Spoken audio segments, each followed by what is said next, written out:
Hello students, welcome to Scholars Institute. आज हम class 10th में मैथमेटिक्स में सर्कल्स चैप्टर चालू करने वाले हैं।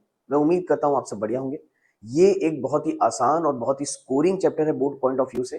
कम पढ़ के ज्यादा स्कोर करने वाला चैप्टर है सर्कल। तो बिल्कुल बिना देर किए फटाफट स्टार्ट करते हैं और जल्दी से कंप्लीट करते हैं। ठीक नाउ, क्लास 10th में सर्कल में आपको पहले तो कुछ बेसिक फंडामेंटल आपका क्लियर होना चाहिए बेटा। जैसे कि मान लो ये एक सर्कल है और एक लाइन इसको कट करते हुए निकल रही है, तो हम इस लाइन को क्या बोलेंगे? इस लाइन को हम बोलते हैं सेकंड। क्या बोलते हैं हम इसको? सेकंड। ठीक है। एक ऐसी लाइन जो सर्कल को कट करके निकल जाए, इस लाइन को हम क्या बोलते हैं? सेकंड। और एक ऐसी लाइन जो सर्कल को पर्टिकुलर एक पॉइंट पे टच करे, इस लाइन को हम बोलते हैं टेंजेंट। क्या बोलेंगे? टेंजेंट। तो बेसिकली 10th क्लास में टेंजेंट किसको बोलते हैं बेटा? एक ऐसी लाइन जो सर्कल को पर्टिकुलर एक पॉइंट पे टच करते हुए चले जाए, उस लाइन को हम बोलते हैं टेंजेंट। ठीक। तो सेकंड और टेंजेंट क्या होता है, पहले तो ये आपको हमेशा याद रखना है। ठीक। नाउ आगे बढ़ते हैं।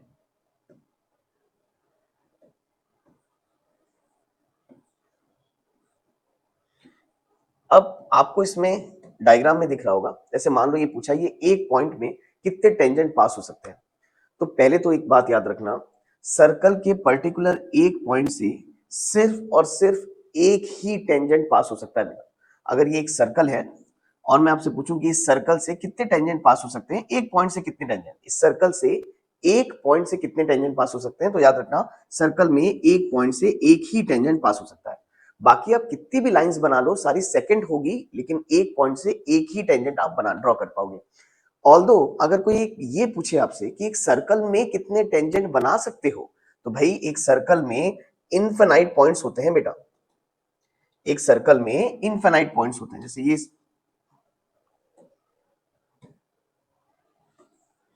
सर्कल है, इसमें ना आपके इनफिनाइट पॉइंट्स होते हैं और इनफिनाइट पॉइंट्स में से ना आप इनफिनाइट टेंजेंट ऐसे आप ड्रॉ कर सकते हो। बोलो करेक्ट है? तो सर्कल के एक पॉइंट से एक टेंजेंट ड्रॉ कर सकते हैं और एक सर्कल में इनफिनाइट पॉइंट्स होते हैं तो उससे इनफिनाइट टेंजेंट्स हम ड्रॉ कर सकते हैं। ठीक, आगे बढ़ते हैं।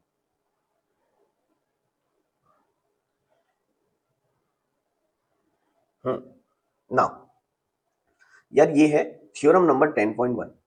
आपको सर्कल चैप्टर के थ्योरम करने हैं। पूरे मैथमेटिक्स में दो ही चैप्टर पे थ्योरम है। एक ट्रायंगल्स पे थ्योरम है, जो दो थ्योरम आपने पढ़ा होगा, डिराइव किया होगा। एक बीपीटी डिराइव किया होगा और कन्वर्स ऑफ बीपीटी डिराइव किया होगा। करेक्ट है? अगर आपने ट्रायंगल कर लिया है तो वो दो थ्योरम आपको करना ही है, मस्ट है। वैसे ही सर्कल चैप्टर में दो थ्योरम आते हैं, थ्योरम नंबर 10.1 और थ्योरम नंबर 10.2।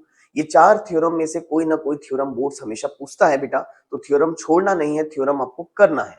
ठीक। अब मैं पहले आपको ये थ्योरम बता दूं। थ्योरम नंबर 10.1 क्या बोलता है? The tangent at any point of a circle is perpendicular to the radius through the point of contact। इसका मतलब क्या है? चलो उसको फटाक से देखते हैं यहाँ पर। जैसे मान लो आपका अगर एक सर्कल है ना, मैं यहाँ एक सर्कल ड्रॉ कर लेता हूँ। जैसे मान लो ये भाई, ये आपका एक सर्कल है। करेक्ट है? अब अगर मैं आपको बोलूं कि इस सर्कल पे एक पॉइंट ले लो और उस पॉइंट पे हम टेंजेंट बनाएंगे। सर्कल पे ये एक पॉइंट ले लिए, इस पॉइंट पे हमने ये एक टेंजेंट बना लिया। ठीक है, मैंने अभी बताया टेंजेंट एक ऐसी लाइन होती है जो सर्कल को पर्टिकुलर एक पॉइंट पे टच करते हुए जाती है। करेक्ट है? तो थ्योरम नंबर 10.1 ये बोलता है कि अगर ये टेंजेंट है, ये सर्कल का सेंटर है, तो ये क्या हो गया? ओपी क्या हो गया आपका? रेडियस। तो रेडियस और टेंजेंट हमेशा एक दूसरे से परपेंडिकुलर होते हैं। ये आपको थ्योरम नंबर 10.1 में प्रूफ करना है। मेरा गला बैठा हुआ है तो शायद थोड़ा सा आपको आवाज अजीब आ रही होगी, लेकिन कोशिश करता हूं कि आपको अच्छे से पढ़ा दूं। ठीक। तो याद रखना, रेडियस और टेंजेंट आपस में हमेशा 90 डिग्री का एंगल बनाते हैं, यानी कि आपस में हमेशा परपेंडिकुलर होते हैं। आपको थ्योरम नंबर 10.1 में ये प्रूफ करना है। लेकिन इसको हम एनालिटिकली नहीं प्रूफ करेंगे, इसको हम थियोरेटिकली प्रूफ करेंगे। अब थियोरेटिकली कैसे प्रूफ करेंगे, तो प्लीज ध्यान दो। मान लो ये एक टेंजेंट है और ये एक पॉइंट है बेटा, और मैं आपको बोलूंगा कि मान लो, अभी के लिए मान लो ये एक प्लेन है, प्लेन, और ये एक पॉइंट है, और मैं आपको बोलूंगा इस प्लेन से इस पॉइंट पे इनफिनाइट लाइंस ड्रॉ करो, कुछ इस तरीके से, ऐसा।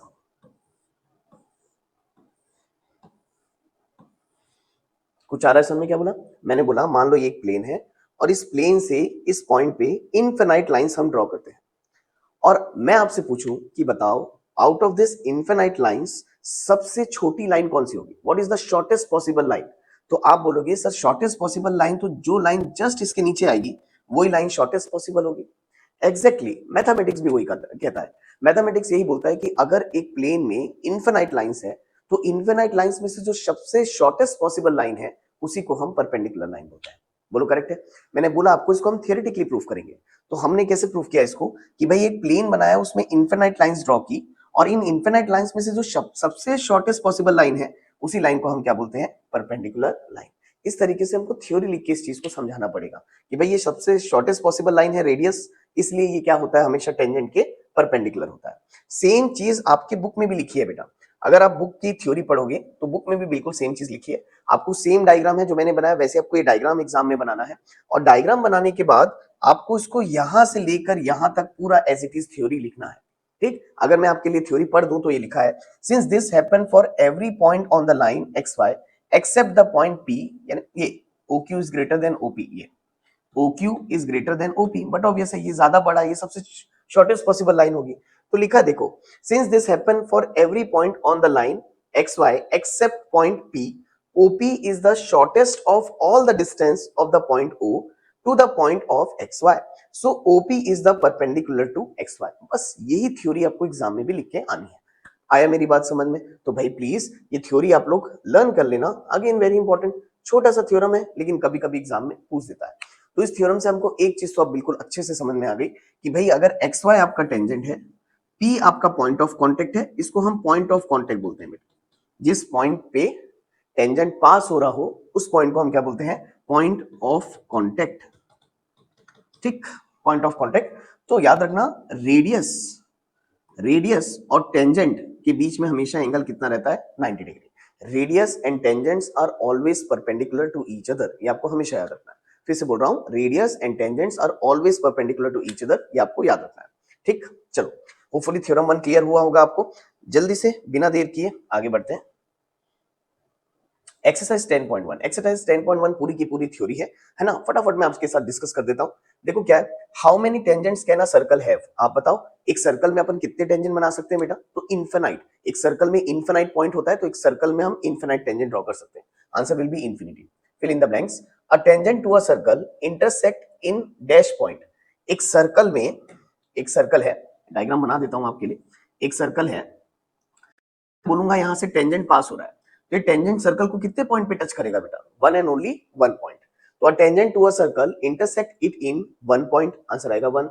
सेकंड देखो, a line intersecting a circle in two point is called a. एक लाइन अगर इंटरसेक्ट करते हुए जा रही है ऐसा दो पॉइंट पे तो उसको हम क्या बोलते हैं? Second.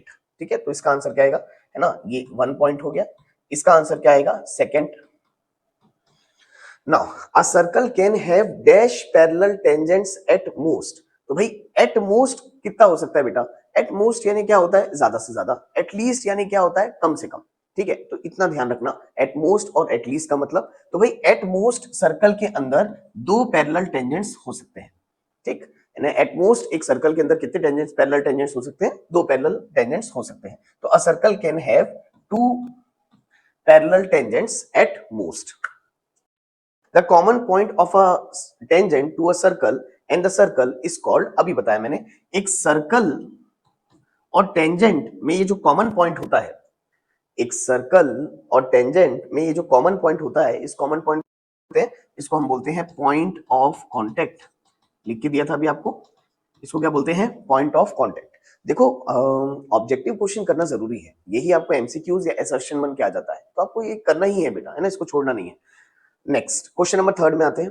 A tangent P Q at a point P. ठीक है, एक सर्कल फिर से बना लेते हैं। ये पॉइंट पी हो गया और ये टेंजेंट हो गया ए बी। जैसा बोल रहा है वैसा वैसा कर देते हैं। देखो क्या बोल रहा है, अ टेंजेंट पी क्यू, अच्छा टेंजेंट पी क्यू है भाई, at a point P of a circle of radius 5 centimetre. ठीक है, पी क्यू है, ये जो है ये ए नहीं है, ये बी नहीं है, ये क्यू है, जो सर्कल में है पॉइंट पी है। ठीक, ऑफ रेडियस 5 सेंटीमीटर। तो बेटा ये सेंटर हुआ, तो ये रेडियस है कितना? 5 centimetre. Meets a line through the centre O at point Q so that O Q, भाई ओ से क्यू को ज्वाइन करना है और ओ क्यू आपको दिया है बेटा कितना? 12 सेंटीमीटर। अच्छी बात है। Find the length P Q. यार मुझे एक बात बताओ, प्लीज ध्यान देना यहां पर। अगर ये आपका पॉइंट ऑफ कांटेक्ट है, अगर ये पॉइंट ऑफ कांटेक्ट है, तो यहां से यहां तक की लेंथ को, यहां से यहां तक की लेंथ को बोलते हैं लेंथ ऑफ टेंजेंट। क्या बोलते हैं? लेंथ ऑफ टेंजेंट, है ना। P से Q तक की ये जो लेंथ है इसको हम बोलते हैं लेंथ ऑफ टेंजेंट। यार अब मुझे एक बात बताओ, अभी हमने थ्योरम नंबर 1 पढ़ा, रेडियस और टेंजेंट हमेशा एक दूसरे के कैसे रहेगा बेटा? परपेंडिकुलर। और अगर ये परपेंडिकुलर है तो यहाँ राइट एंगल ट्रायंगल बन रहा है, और हमको हमेशा मालूम है राइट एंगल ट्रायंगल में हम पाइथागोरस थ्योरम लगा सकते हैं। Apply the Pythagoras theorem. Pythagoras theorem क्या होता है? देखो 90 डिग्री के अपोजिट वाला होता है हाइपोटेनियस।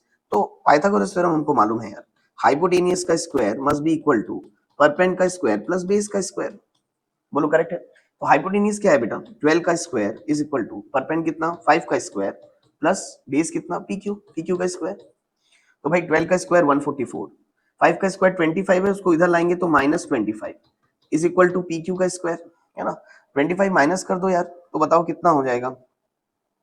144 में 25 आप माइनस कर दो, तो ये हो गया आपका 3, 14, ये हो गया 9, है ना। 3 में से 2 गया 1, ये 1, तो ये आ गया 119 is equal to P Q का स्क्वायर। तो ये स्क्वायर को इधर भेजोगे तो P Q is equal to हो जाएगा √119। तो आंसर विल बी √119। ये एमसीक्यूज में आया, और इस टाइप के क्वेश्चन बोर्ड एग्जाम में एमसीक्यूज में आते हैं सर्कल चैप्टर के। तो आप बी प्रिपेयर फॉर इट, है ना। आपको इस टाइप के बिल्कुल एमसीक्यूज मिलेंगे। Answer will B √119। ठीक, वो फुली क्लियर हो गया होगा आपको। नेक्स्ट देखो क्या बोला है ना, ये वेरी इजी क्वेश्चन। अगला देखते हैं, draw a circle and two lines. Draw a circle, एक सर्कल ड्रॉ कर लेते हैं, यहां बता देता हूं, एक सर्कल ड्रॉ कर लिया मैंने। And two lines parallel to the given line such that one is tangent and another is secant. अरे बढ़िया है यार। एक बात बताओ, एक सर्कल है, सपोज करो ये डायमीटर ऑफ सर्कल है बेटा, ए बी को मैं डायमीटर ले लेता हूं, ए बी डायमीटर है। अब इस डायमीटर के अलाउंग में मुझे दो लाइन बनानी है, एक टेंजेंट बनाना है,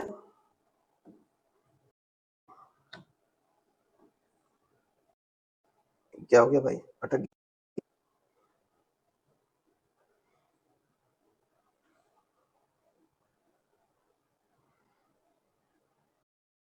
स्क्रीन अटक गई। कोई बात, बता देता हूं मैं आपको, है ना। एक,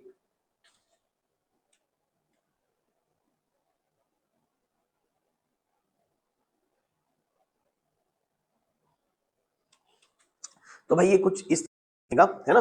एक हमको टेंजेंट बनाना था और एक हमको सेकंड बनाना था, सच दैट ये तीनों लाइन आपस में पैरेलल होना चाहिए बोला था बेटा। तो क्या दिक्कत है, बोल दिया हमने। ये देखो, ये आपका टेंजेंट हो गया, ये आपका सेकंड हो गया, ये आपका डायमीटर हो गया, और तीनों एक दूसरे से पैरेलल है। तो इस तरीके से फोर्थ का डायग्राम बनेगा। होप करता हूं आपको क्लियर हो गया होगा। जल्दी से सेकंड एक्सरसाइज में मूव करते हैं, है ना। उसको हटाता हूं यार।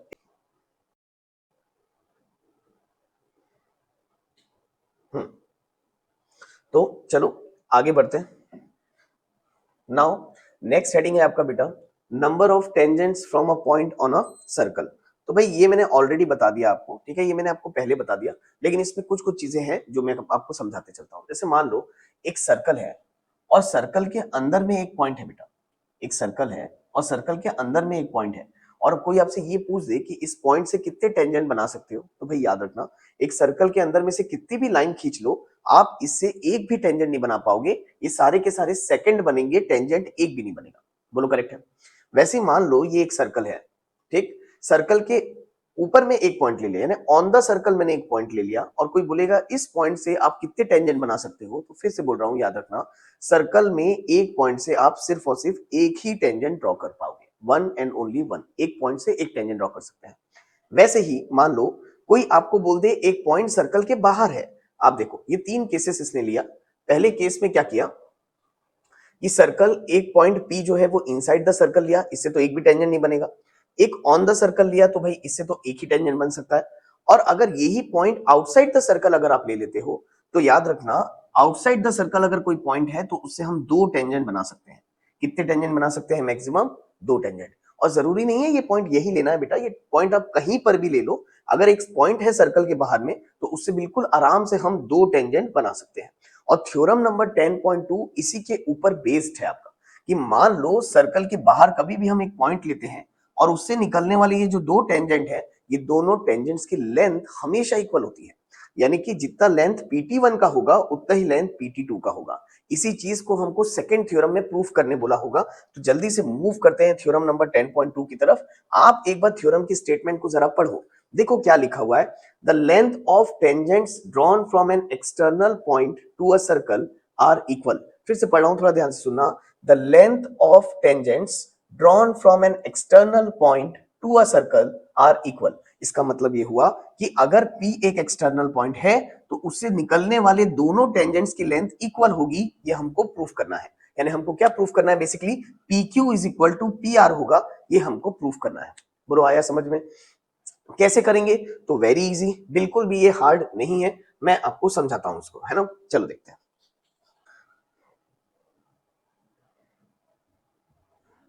चलो देखो, थ्योरम नंबर 10.2 स्टार्ट करते हैं बेटा। थ्योरम नंबर 10.2 में मैंने आपको क्या बताया, आपको P एक एक्सटर्नल पॉइंट दिया है। तो अगर कोई आपसे पूछे कि इसमें गिवन क्या है, तो भाई इसमें हमको गिवन है कि P is a external point है। P is a external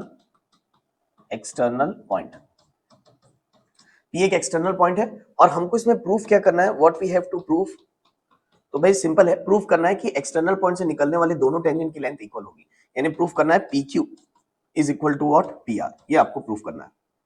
correct है? तो ये बहुत सिंपल है यार। मैंने क्या किया, देखो PQ एक टेंजेंट था तो O से Q को ज्वाइन कर दिया। और आपको अच्छे से मालूम होना चाहिए बेटा, O से Q रेडियस ऑफ सर्कल है। रेडियस ऑफ टेंजेंट के बीच में एंगल हमेशा कितना रहता है, 90 डिग्री। ये ऑलरेडी हमने थ्योरम नंबर 10.1 में प्रूफ कर चुका है।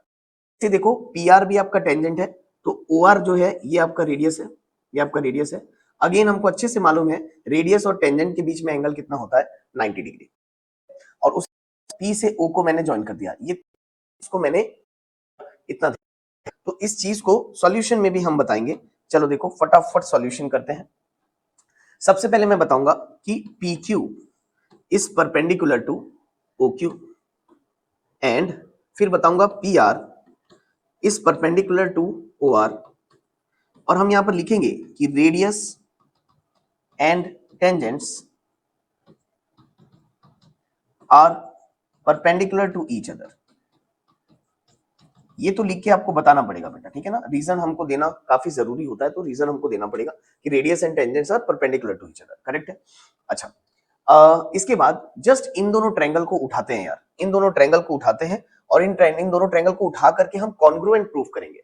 क्या प्रूफ करेंगे? कॉन्ग्रुएंट। वही चीज जो 9th क्लास में आप कॉन्ग्रुएंसी पढ़े हो ट्रायंगल्स की। आपको यहाँ दो ट्रायंगल दिख रहा होगा POQ, तो मैं यहाँ ले लेता हूं in triangle POQ and triangle, एक ट्रायंगल आएगा POR। तो POR, अगर मैं ये दो ट्रायंगल ले लूं तो आप बताओ, ये दोनों ट्रायंगल में एक एंगल तो 90 डिग्री दिख रहा है बेटा, तो मैं लिख लेता हूं angle Q is equal to angle R। कितना हो जाएगा? 90 डिग्री ईच, 90 डिग्री ईच। बोलो करेक्ट है? और OQ is equal to OR, OQ is equal to OR। ये रेडियस है तो रेडियस ऑफ सर्कल बोल सकते हैं इसको, है ना, क्योंकि भाई ये दोनों रेडियस है तो ये दोनों भी आपस में इक्वल हो गए। और एक आपको व्हाइट दिख रहा है और एक आपको दोनों ट्रायंगल में PO दिख रहा होगा, तो PO और PO क्या हो जाएगा, कॉमन साइड। तो PO is equal to PO, इसको हम बोलेंगे क्या, common side, common side. Correct है? तो देयरफॉर मैं क्या इन दोनों ट्रायंगल को कॉन्ग्रुएंट बोल सकता हूं? बोल सकते हैं। अगर आप थोड़ा सा याद करने की कोशिश करोगे तो कौन सा रूल है बेटा, ये देखो दोनों में 90 डिग्री है। 90 डिग्री के जस्ट अपोजिट वाला हाइपोटेनियस जो कि हमारा कॉमन साइड आया था, यानी हाइपोटेनियस इक्वल है और एक साइड इक्वल है। तो इसी को रूल बोलते हैं, हम 9th क्लास में पढ़े थे, RHS rule, right angle hypotenuse side. अगर किसी भी दो ट्रायंगल में राइट एंगल है, हाइपोटेनियस इक्वल है और एक साइड इक्वल है, तो आरएचएस क्राइटेरिया से हम इन दोनों ट्रायंगल को कॉन्ग्रुएंट बोल सकते हैं। ठीक, तो मैं बोल दूंगा therefore triangle POQ is congruent to triangle POR by RHS rule। और एक बार ये दोनों ट्रायंगल कॉन्ग्रुएंट प्रूफ हो गए तो क्या मैं बिल्कुल आराम से बोल सकता हूं कि PQ is equal to what, PR by CPCT। तो हम यहां पर बोल सकते हैं कि therefore PQ is equal to PR by CPCT। Hence proved. ये तो प्रूव करना था हमको, यही प्रूव करना था कि भाई एक्सटर्नल पॉइंट से निकलने वाले दोनों होते हैं, वो प्रूव कर दिया मैंने। एकदम आसान है, ऐसा कुछ हार्ड नहीं। तो आपको टेंशन लेने की जरूरत नहीं है, जब तक मैथ समझ तक बहुत आसान है ना। नहीं समझ में आएगा तो टेंशन लेने की जरूरत है, समझ में आएगा जब तक कोई टेंशन लेने की जरूरत नहीं है। तो this is very easy. Now ये थ्योरम को हम एक्सरसाइज में डायरेक्टली यूज करेंगे। उम्मीद करता हूं आपको ये चीज बिल्कुल अच्छे से क्लियर हो गई। आगे बढ़ते हैं द नेक्स्ट पार्ट के एक्सरसाइज यार अपन, ठीक है। अब एक्सरसाइज के क्वेश्चंस पहले देख लेते हैं क्या है। देखो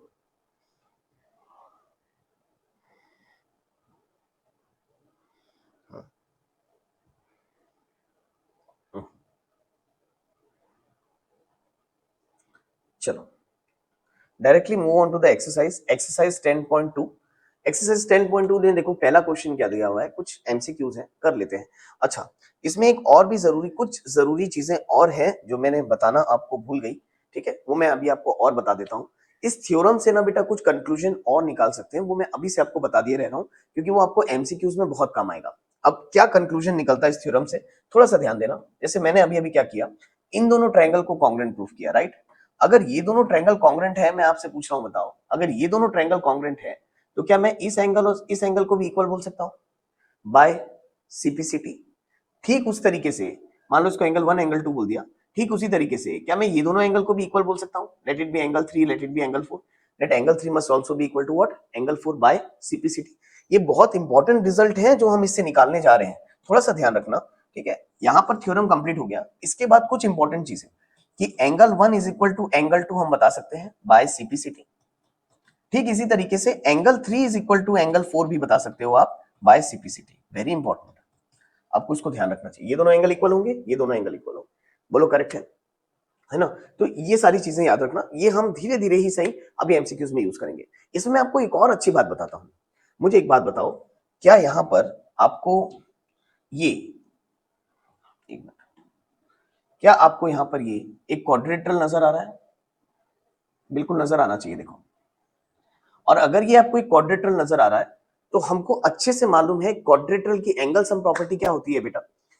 अगर ये क्वाड्रेटरल है तो इसके चारों एंगल का sum, angle P plus angle Q plus angle O plus angle R must be equal to कितना होना चाहिए, 360 डिग्री। तो ठीक इसी तरीके से अगर मैं इसमें एंगल सम प्रॉपर्टी लगाऊं, है ना, यहां लगा के बताता हूं। अब बताओ, angle P plus angle Q plus angle O plus angle R must be equal to कितना होता है, 360 डिग्री। ये होता है angle sum property of quadrilateral. ठीक, बताओ, angle P plus angle Q कितना 90 plus angle O plus angle R कितना 90 इज इक्वल टू 360। तो यार देखो 90 90 180, 180 को उधर भेज देते हैं, तो angle P plus angle O is equal to 360 minus 180। 90 90 180 हो गया, उधर गया माइनस 180, तो angle P plus angle O is equal to कितना हो गया, 180 डिग्री। करेक्ट है। इससे क्या पता चला, इससे ये पता चला भाई कि ये एंगल P और ये एंगल O, ये दोनों एंगल का सम कितना होता है, 180 डिग्री। तो दे सप्लीमेंट्री एंगल्स बेटा, ये है ना, ये एंगल और ये दो एंगल, तो ये they both angles are known as supplementary angle. याद है सप्लीमेंट्री और कॉम्प्लीमेंट्री एंगल पढ़ा होगा 9th क्लास में, है ना। सप्लीमेंट्री यानी दो एंगल होता है उसको सप्लीमेंट्री बोलते हैं। तो एक एक्स्ट्रा से निकलने वाले अगर दो टेंजेंट है तो ये जो एंगल P और एंगल O बनता है इसका सम हमेशा 180 होता है, ये आपको याद रखना है। तो आप देखो मैंने एक ही थ्योरम से ढेर सारी चीजें आपको प्रूफ कराई, बहुत सारी चीजें हमने प्रूफ करी। फिर से मैं एक बार रिपीट कर दे रहा हूं, एक्सटर्नल पॉइंट से निकलने वाले दोनों टेंजेंट्स की लेंथ इक्वल होती है, ये प्रूफ यहां पर। उसके बाद इसी चीज से मैंने प्रूफ कर दिया कि एंगल 1 एंगल 2 के इक्वल, ये हमने प्रूफ कर दिया। फिर हमने प्रूफ किया एंगल 3 एंगल 4 के इक्वल, ये भी आपको याद रखना है। इसके बाद फाइनली एक बढ़िया दिया मैंने आपको कि ये का सम हमेशा कितना होता है बेटा, 180। ये सारी चीजें एमसीक्यूज बनाते वक्त आपको बहुत काम, 110। मैंने इस पेज में जितना समझा दिया, अगर आपको समझ में आ गया है तो आपसे सर्कल से सारे एमसीक्यू बन जाएंगे, एक भी नहीं अटकेगा, मेरी बात याद रखना। लेकिन बस इतनी सारी चीजें जो आपको यहाँ पर सामने दिख रही हैं, ये सारी चीजें याद रखो, सर्कल के सारे एमसीक्यूज फटाक से बन जाएंगे आपसे। ठीक, चलो स्टार्ट करते हैं। Now jump to the exercise. अब एक्सरसाइज में जंप करोगे तो मजा आएगा बनाने में। ठीक, चलो देखो पहला क्या दिया है, from a point Q the length of tangent to a circle is 24 centimetre. अच्छी बात है, इसका डायग्राम दिया नहीं है, इसका डायग्राम हमको बनाना पड़ेगा, तो बना लेते हैं। अच्छा देखो, एक सर्कल है, फ्रॉम पॉइंट Q, एक पॉइंट Q है, the length of tangent to a circle is 24 centimetre. अच्छा, लेंथ ऑफ टेंजेंट दिया है 24 centimetre and the distance Q from the centre is 25 centimetre. ठीक है, समझ गया। तो भाई ये जो है, अरे सॉरी, तो भाई ये है पॉइंट आपका Q। ठीक, इस पॉइंट को ले लेते हैं P, ये है आपका सेंटर। अगर आपको याद आ रहा होगा तो सेम डायग्राम है अभी अभी जो हमने बनाया था। और आपको बोल रहा है the distance of Q from the centre, ये भाई ये दिया है 25 सेंटीमीटर, 25 सेंटीमीटर। ठीक, the radius of the circle is, बढ़िया बात है, आपको ये रेडियस निकालने बोला है। दूसरे कलर चल नहीं रही हैं क्या? हाँ, चला। तो ये आपको रेडियस निकालने बोला है, करेक्ट है। कैसे निकालोगे? जस्ट अभी अभी समझाया था, सेम क्वेश्चन जो फर्स्ट एक्सरसाइज में था वो यहाँ पर फिर से आ गया। भाई ये लेंथ ऑफ टेंजेंट दिया है 24 सेंटीमीटर, ये हाइपोटेनियस दिया है, पाइथागोरस थ्योरम से आप रेडियस निकाल लो यार। तो एक काम करो, तो आप लोग एक काम करो यार, इसका आंसर मुझे निकालना, रेडियस का आंसर आप मुझे बताओगे और कमेंट सेक्शन में लिख के मुझे आप इसका आंसर लिख के बताओगे। बोलो करेक्ट है?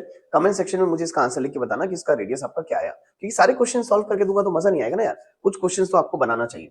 ठीक है, चलो बढ़िया, अगले क्वेश्चन की तरफ मूव करते हैं। क्वेश्चन नंबर 2 देखो प्लीज, यहाँ पर क्या दिया है। In figure if TP and TQ are two tangents to a circle with center O so that POQ is 110 degree. अरे वाह, ये देखो सामने डायग्राम दिया हुआ है बेटा, आपको बोला है POQ 110 डिग्री, ये 110 डिग्री दिया है और क्या निकालना है, देन एंगल PTQ, ये वाला एंगल निकालना है। यार अभी अभी समझाया मैंने आपको, अगर एक्सटर्नल पॉइंट से जब हम दो टेंजेंट ड्रॉ करते हैं, ये दोनों एंगल का सम कितना होता है बेटा, 180 डिग्री। तो देखो अब ओरली बन जाएगा, कोई पूछ दे हमसे ये एंगल कितना होगा, तो भाई 180 माइनस 110, तो 180 माइनस 110 करोगे तो कितना आ जाएगा यार, 70 डिग्री, है ना। देखो ऐसा फटाक से बन गया, इसलिए मैंने बोला था जो चीज मैंने इसके पहले स्लाइड में बताई है वो याद रखना, सारे एमसीक्यूज बनेंगे।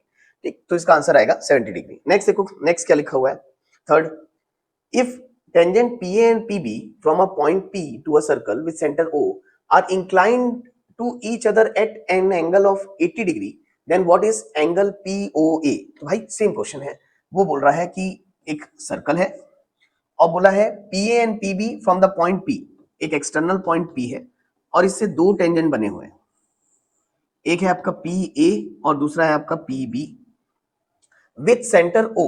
तो भाई सेंटर भी दिया है O, are incline to each other at 80 degree, तो ये दोनों इंक्लाइन टू ईच अदर है, ये एंगल दिया है बेटा 80 degree. Then what, then POA, POA ये वाला एंगल पूछा है, मैं इसे मार्क कर देता हूं, आपको और अच्छे से समझ में आ जाएगा। ये पीओए ये एंगल निकालना है, ये वाला एंगल निकालना है, पीओए निकालना है। हमको ये मालूम है यार ये एंगल 90 डिग्री है। अच्छा अब एक बात बताओ, देखो अब मेरी सारी, ये क्वेश्चन में तो मेरी बताई हुई सारी चीजें काम आ जाएंगी आपको। एक बात बताओ यार, ये एंगल 80 डिग्री है, क्या हमको मालूम है कि दोनों एंगल इक्वल होते हैं? हमने अभी अभी प्रूफ किया था। तो अगर ये 80 है तो 80 का हाफ, ये एंगल कितना हो जाएगा, 40। ऐसे देखो एमसीक्यूज में अगर नॉलेज हो ना तो ओरली बन जाता है बेटा, बहुत ज्यादा दिमाग नहीं लगाना है। ये 80 है तो ये एंगल 40 हो गया, ये टेंजेंट है, ये रेडियस है तो ये एंगल 90, तो ये एंगल तो फटाक से एंगल सम प्रॉपर्टी से आ जाएगा यार।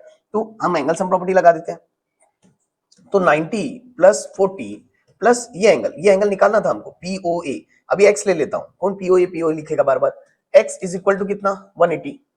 तो भाई ये 90 प्लस 40 कितना हो जाएगा, तो 90 प्लस 10 100 130, तो 130 plus X is equal to 180, तो 130 को उधर भगाओ, तो X is equal to 180 minus 130, तो एक्स इज इक्वल टू ये आ गया कितना 50 डिग्री, कितना आ गया 50 degree, answer will B 50 degree.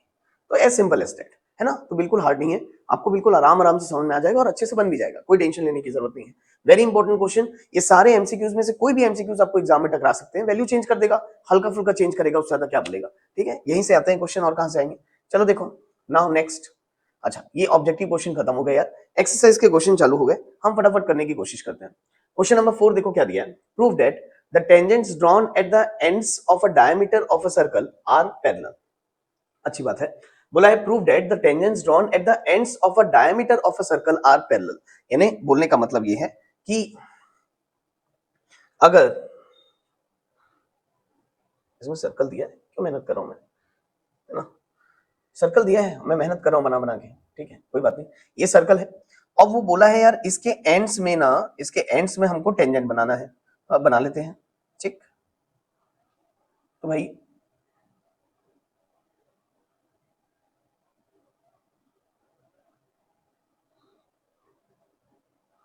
ठीक है, ठीक तो नहीं है, हाँ, ठीक है ना, ये एक बन गया टेंजेंट और एक टेंजेंट और बना लेते हैं। क्या डायग्राम अच्छा रहेगा, पढ़ने में बढ़िया लगेगा। तो देखो भाई, ये एक सर्कल है, सर्कल के एंड्स में हमने टेंजेंट बनाया, डायमीटर के एंड्स में टेंजेंट बनाया, डायमीटर नहीं बनाया ना भाई, डायमीटर भी बना लेते हैं, क्या बड़ी बात है, ये डायमीटर, ये देखो। तो भाई मैंने क्या किया, दो टेंजेंट बनाया, ये डायमीटर है ना, पहले डायमीटर का नामकरण कर देते हैं, ये पी क्यू है और ये सर्कल का सेंटर ओ है ना, तो ये ए बी और ये सी डी, ये दो आपके टेंजेंट है जो डायमीटर के एंड्स में मैंने बनाया।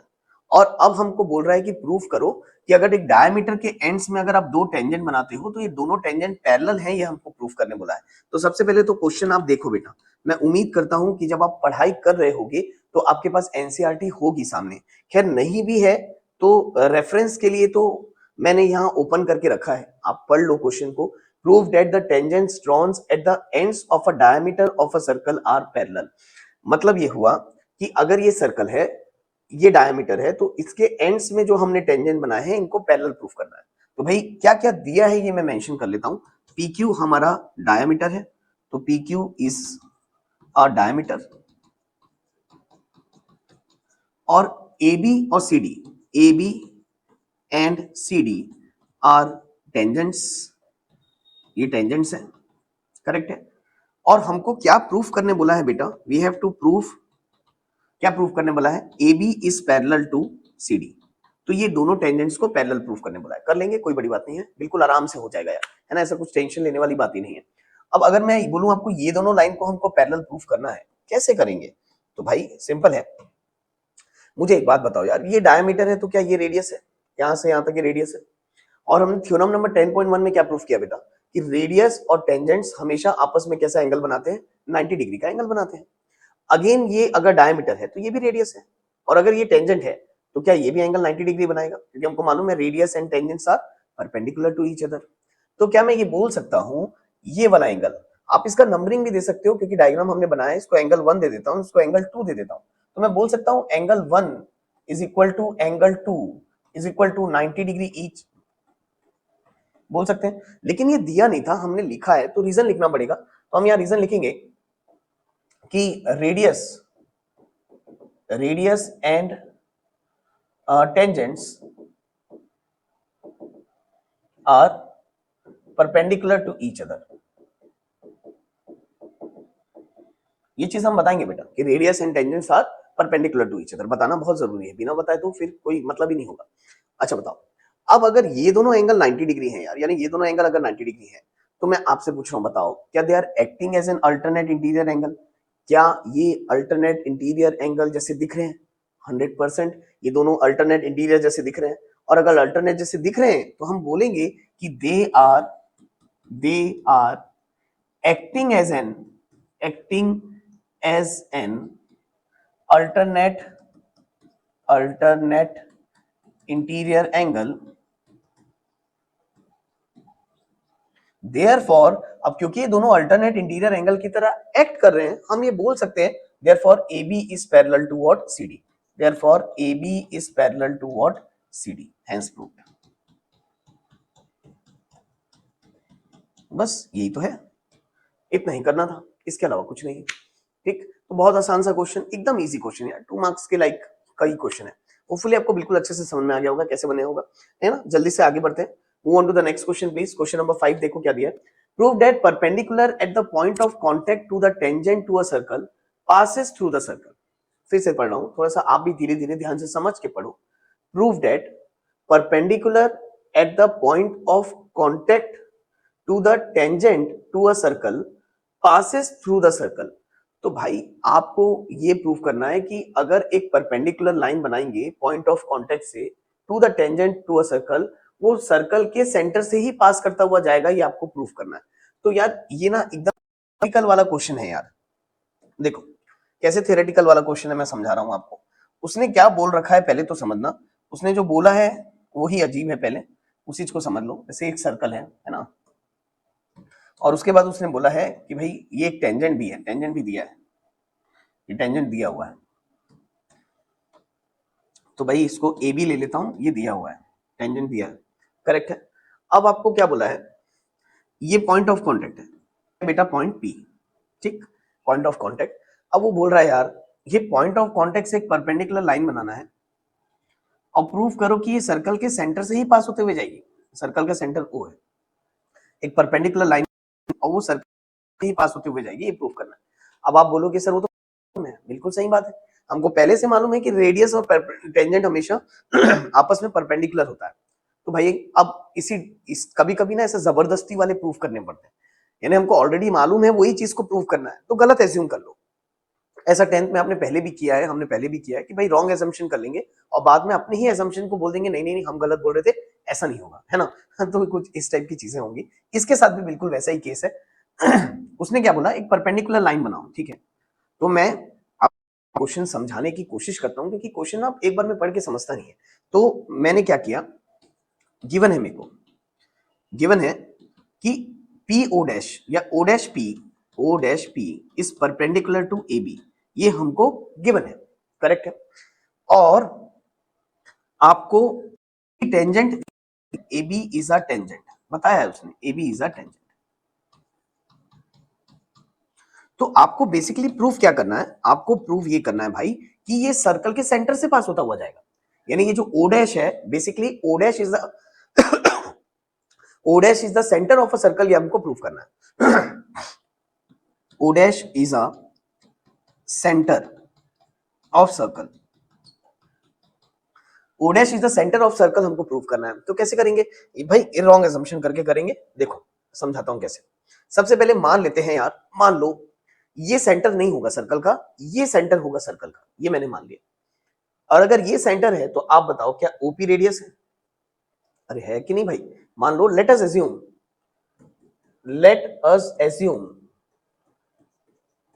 ओ is the centre of circle, centre of circle.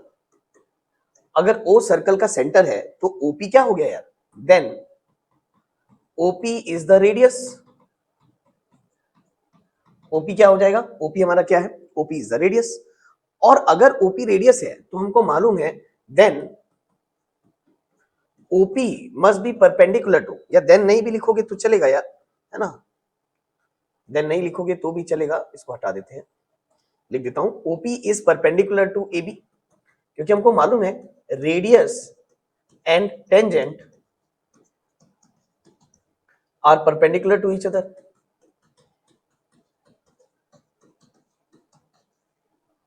Hopefully clear हुआ होगा आपको कि भाई OP is perpendicular to A B, इसका मतलब ये रेडियस है, रेडियस और टेंजेंट हमेशा एक दूसरे से परपेंडिकुलर होता है। तो मैंने बोल दिया कि ये भी एंगल 90 डिग्री है, करेक्ट है। लेकिन तुम मुझे बताओ यार, क्या ऐसा हो सकता है क्या, एक ही लाइन से दो अलग अलग परपेंडिकुलर लाइन बन सकती है क्या? अगर ये रेडियस है, ये भी एंगल 90 डिग्री है और ये भी angle 90 degree, and O dash P is also perpendicular to A B, ये दोनों एक एक साथ ट्रू हो सकते हैं क्या? ये दोनों एक साथ तो ट्रू हो ही नहीं सकते। कोई बोलेगा ये भी 90 डिग्री है, ये भी 90 डिग्री है, ऐसा हो सकता है क्या? एक लाइन में दो दो परपेंडिकुलर बन सकते हैं क्या? बिल्कुल भी नहीं। तो इसी चीज को हम थियोरेटिकली लिख के बता देंगे कि भाई ये तभी पॉसिबल हो सकता है जब ये ओ जो है ये ओ डैश पे कोइंसाइड करे, यानी कि ये दोनों 90 डिग्री तभी हो सकते हैं जब ये दोनों लाइन एक ही हो। ये चीज को हमको लिख के बताना है कि भाई this is only possible when O is coincide with O dash। ये हम साफ साफ लिख के बता देंगे भाई पॉसिबल है जब ये O किससे कोई O डैश के एक ही लाइन हो। अगेन देयरफॉर डायरेक्ट लिख देंगे, therefore O dash is a centre of circle. भाई जब ये दोनों लाइन एक ही हैं तो ये सेंटर है, इसका मतलब ये सेंटर यहाँ आ गया ना, तो O dash automatic of circle proof हो गया। तो ये इस टाइप का क्वेश्चन था, कम आता है ये क्वेश्चन यार, है ना, उतना इंपॉर्टेंट है नहीं। थ्योरेटिकली मैंने इसको प्रूव किया, पहले मान लिया, पहले गलत एज्यूम किया, फिर बाद में उसी चीज को सही बता दिया। तो इजी क्वेश्चन है, ठीक है। तो क्वेश्चन ना कई बार बच्चों को ये समझ में नहीं आता, हार्ड क्वेश्चन नहीं है कि स्टेटमेंट ऐसे की समझ में नहीं आता। होपफुली आपको ये क्लियर हो गया होगा। जल्दी से हम आगे बढ़ते हैं, move on to the next question, question number 6। The length of tangent from a point A at a distance of 5 centimeter from the center of is 4 centimeter. Find radius of circle। यार मैं 6 question आप लोग बनाओगे, ये question number 1 था, same वैसा ही Pythagoras theorem से solve करके क्वेश्चन नंबर 6 का आंसर आप निकाल के बना दोगे मुझे। कुछ क्वेश्चन तो ऐसे है ना जो आपको बनाने चाहिए, आप बनाओगे तभी फंडामेंटल क्लियर होगा, है ना। वही पाइथागोरस थ्योरम वाला बेटा, है ना। The length of tangent from point A at a distance of 5 centimetre from the centre is 4 centimetre. यानी एक सर्कल है, मैं आपके लिए डायग्राम भी बना देता हूँ यार, चलो सॉल्व ही कर देता हूँ, क्या याद रखोगे, है ना। ऐसा कुछ नहीं है। अच्छा देखो, length of tangent from a point A, ये point A at a distance of 5 centimetre from the centre, centre से 5 सेंटीमीटर के डिस्टेंस में है, इज 4 सेंटीमीटर। तो लेंथ ऑफ टेंजेंट ये दिया है 4 सेंटीमीटर। तो find the radius of circle, तो रेडियस निकालना है आपको। अब फटाक से निकाल लेंगे यार, बताओ। हाइपोटेनियस, अगेन पाइथागोरस थ्योरम बेटा। तो 5 का square 25 is equal to R square plus perpend का स्क्वायर प्लस बेस का स्क्वायर 16, 16 को इधर ला लो, तो 25 माइनस 16 इज इक्वल टू कितना, आर स्क्वायर। तो 9 is equal to R square, square इधर जाएगा तो रूट 9 यानी रेडियस कितना आ गया 3 सेंटीमीटर। खत्म, यही क्वेश्चन था। आपको रेडियस ऑफ सर्कल निकालने बोला था, रेडियस ऑफ सर्कल निकाल दिया मैंने, कितना आ गया 3 centimetre. As simple as that. Hopefully clear हो गया होगा, है ना। चलो move on to the 7th question. फटाक से 7th में मूव करते हैं। क्वेश्चन नंबर 7 आप एक बार रीड करो, देखो क्या दिया है। Two concentric circles are of radius 5 centimeter and 3 centimeter. Find the length of the chord of the larger circle which touches the smaller circle. यार वेरी गुड क्वेश्चन, 2 मार्क्स के हिसाब से ये काफी इंपॉर्टेंट क्वेश्चन है। आपको सबसे पहले तो कॉन्सेंट्रिक सर्कल मालूम होना चाहिए। आप लोग को मालूम है कॉन्सेंट्रिक सर्कल क्या होते हैं? ऐसे सर्कल जिनके सेंटर सेम होते हैं उनको कॉन्सेंट्रिक सर्कल बोलते हैं। एक के अंदर एक के अंदर एक के अंदर एक, लेकिन सेंटर सेम रहेगा तो उसको कॉन्सेंट्रिक सर्कल बोलते हैं। करेक्ट है। तो देखो उसमें बोला है दो कॉन्सेंट्रिक सर्कल है, एक का रेडियस 5 सेंटीमीटर और एक का 3 सेंटीमीटर, और हमको निकालना क्या बोला है, find the length of a cord of a larger circle which touches the smaller circle. Question को दिमाग में बैठा लो, मैं आपको डायग्राम बना के समझाता हूं। अगर वीडियो को पॉज करके क्वेश्चन रीड करना चाहते हो तो एक बार और अच्छे से रीड कर लो, मैं आपको समझाना चालू करता हूं। देखो उसने बोला है दो कॉन्सेंट्रिक सर्कल है, तो भाई दो कॉन्सेंट्रिक सर्कल, एक सर्कल मैं ऐसा बना लेता हूं, ये हो गया, और फिर इसी के अंदर हमको एक और सर्कल बनाना है।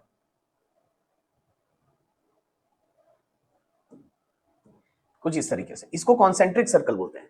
दोनों का रेडियस, दोनों का सेंटर सेम होगा बेटा, है ना। दोनों का सेंटर सेम होगा, ये सपोज कर लो दोनों का सेंटर है।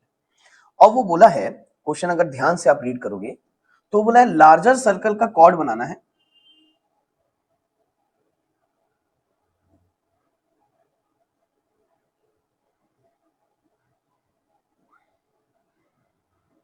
कुछ इस तरीके से लार्जर सर्कल का कॉर्ड बनाना है। एक मिनट, अरे दिख तो रहा होगा, मेरे ख्याल से मैंने उसको व्हाइट करना भूल गया, है ना। चलो यार कोई बात नहीं, इसको यहाँ मार्क कर देता हूँ, ये ए और ये बी।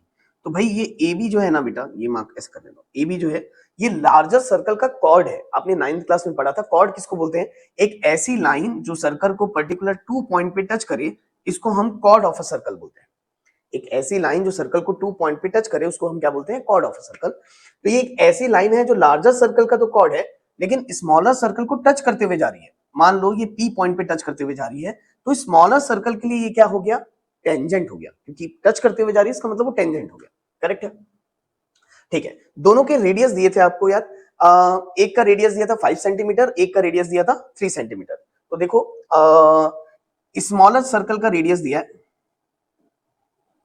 सेंटीमीटर और लार्जर सर्कल का रेडियस दिया है 5 सेंटीमीटर। और आपको अच्छे से मालूम होना चाहिए एक चीज कि रेडियस और टेंजेंट के बीच में एंगल कितना बनता है? 90 डिग्री। तो देखो ये बिल्कुल फेमिलियर क्वेश्चन, लगभग वही क्वेश्चन जो इसके पहले हमने सॉल्व किया था वैसे ही आपको दिख रहा होगा। ट्रायंगल दिख रहा है तो बिल्कुल आराम से हम एपी निकाल सकते हैं बाय पाइथागोरस थ्योरम। और एक बार एपी निकल गया तो उतना ही बीपी भी होगा, तो कोई टेंशन ही नहीं है। तो यार हम सबसे पहले बताएंगे यहाँ पर सॉल्यूशन में हम ये बताएंगे कि OP is perpendicular to AB, क्योंकि ये रेडियस है, ये टेंजेंट है, हमेशा परपेंडिकुलर होता है। फिर लिखना पड़ेगा radius and tangent are perpendicular to each other. तो ये चीज हमको बतानी पड़ेगी, radius and tangents are perpendicular to each other. तो ये 90 डिग्री है। यहां फिर से पाइथागोरस थ्योरम लगा देते हैं।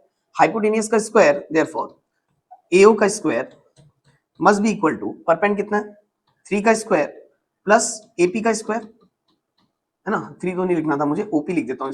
ओपी का square is equal to A plus AP का स्क्वायर। अब वैल्यू पुट कर देते हैं यार, चलो वैल्यू पुट करके निकालते हैं, क्या आ जाएगा बताओ। ये आ जाएगा 5 का स्क्वायर इज इक्वल टू 3 का स्क्वायर प्लस एपी का स्क्वायर। 5 का स्क्वायर हो गया आपका 25 का स्क्वायर हो गया 9, तो minus 9 is equal to AP का स्क्वायर।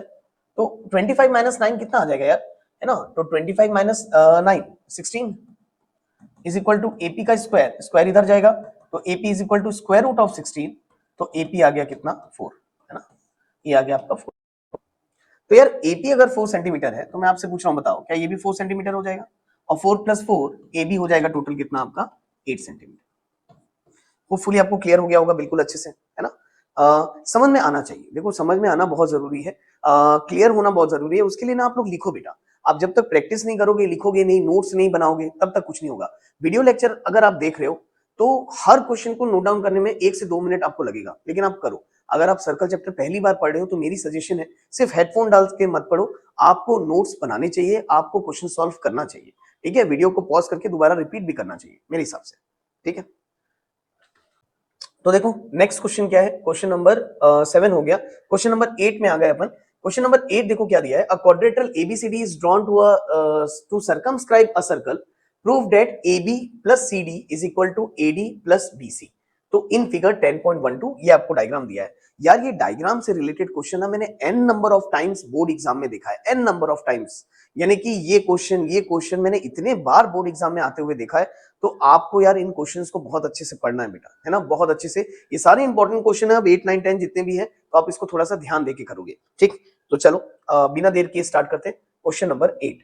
क्वेश्चन नंबर 8 का ना ये डायग्राम मैं सामने लेके आ जाता हूँ, एक मिनट ना, यहाँ से स्क्रीनशॉट लेके देखते हैं, इसमें भी दिया है कुछ। अ,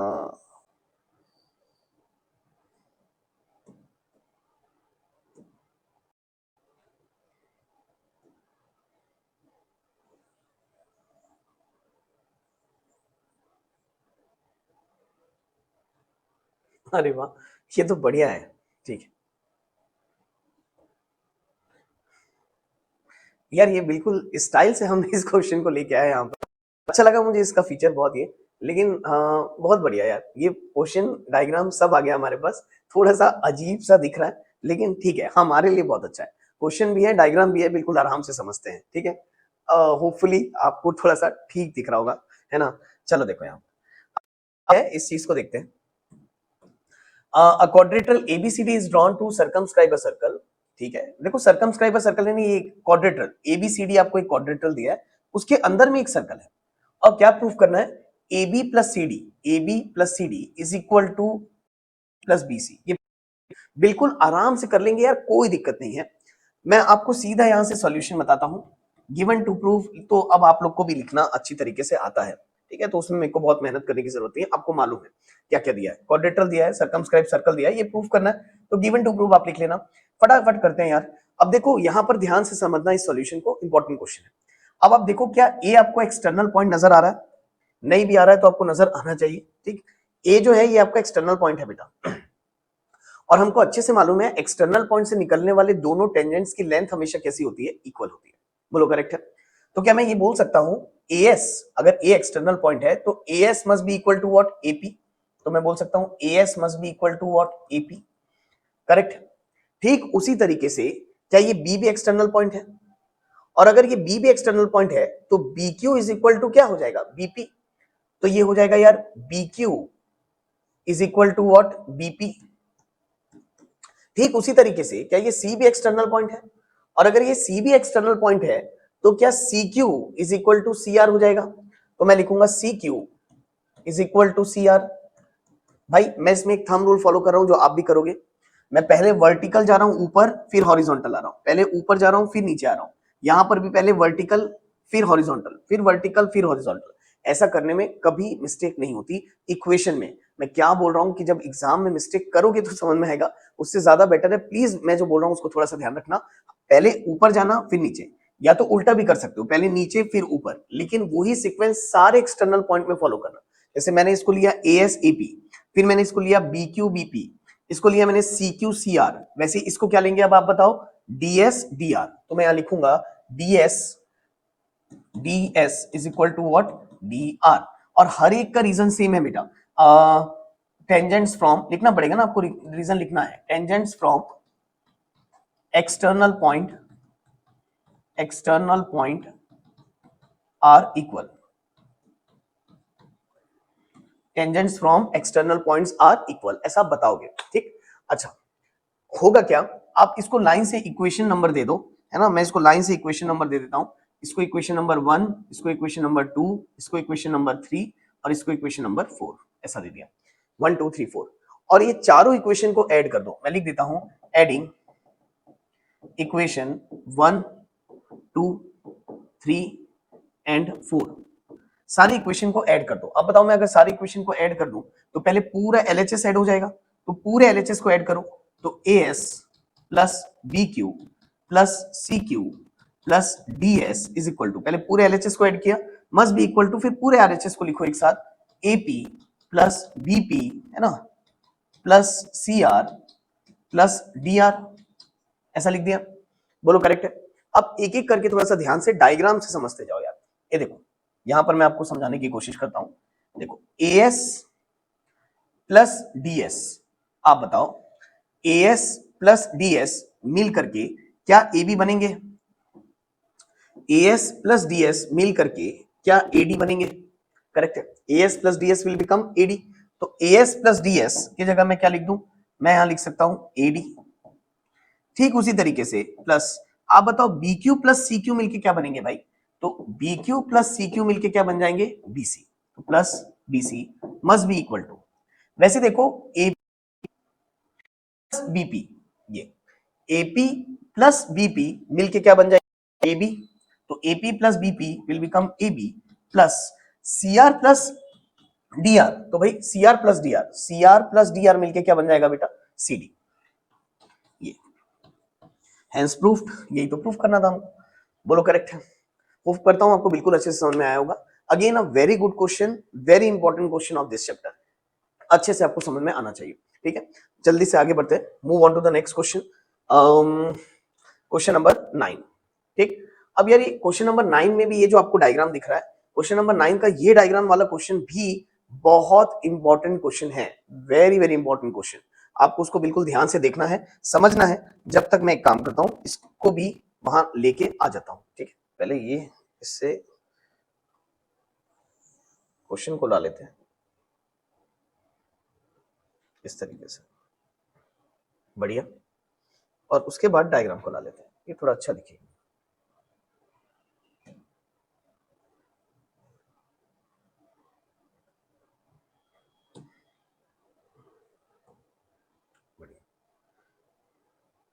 अब ये अच्छा दिख रहा है, ठीक। तो अब देखो यार, ये क्वेश्चन कैसे बनेगा बेटा। अब इस क्वेश्चन को भी देखो, अगेन ध्यान देने वाला क्वेश्चन है।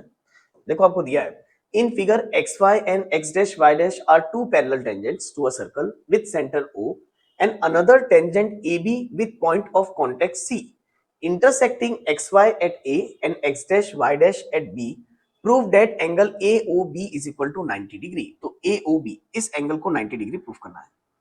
बोलो करेक्ट है। तो यार भाई यहां पर इसको भी 90 डिग्री प्रूफ करना बिल्कुल भी कोई हार्ड काम नहीं है बेटा, बिल्कुल आसान है। इसको भी हम बहुत आसान तरीके से मैं आपको कोशिश करूंगा समझाने की। ठीक है, कैसे करेंगे इस चीज को थोड़ा सा हम ध्यान देते हैं। देखो अब इसको सॉल्व करने के ना 2-3 अप्रोचेस हैं बेटा, इसको सॉल्व करने के 2-3 अप्रोचेस हैं। आप जैसा सॉल्व करना चाहो वैसा सॉल्व कर सकते हो।